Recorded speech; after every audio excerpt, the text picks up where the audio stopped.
चूली बसादा भौजी भीजल बसारी भैया डाले रंग जैसे अनारी। सुना चूली बसादा भौजी भीजल बसारी भैया डाले रंग जैसे अनारी। होली के दिन बाटे पीला न पौआ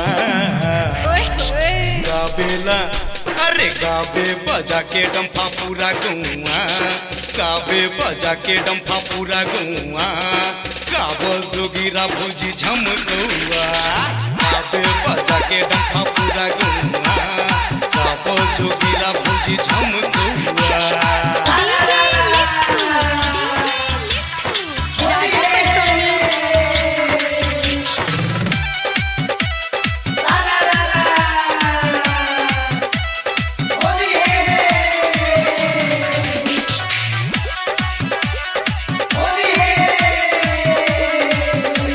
गुलाल लाल भौजी तोहरा गाल में तोके फंसाए आज हम अपना जाल में। केहू रंगी लहंगा तो केहू रंगी चोली दहिया पर तोहरो आज बनी रंगोली।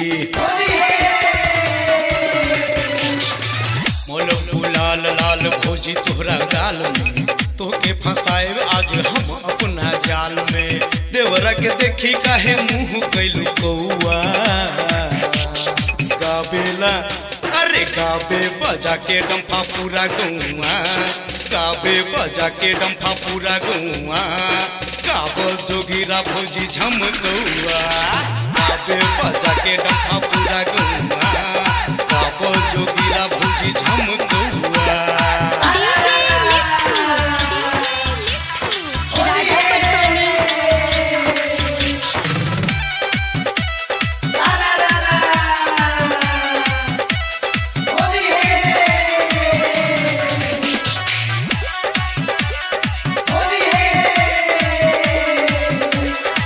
होलिया में भौजी तू माजाल लूट हो हमरा मनमानी के दे दन छूट हो।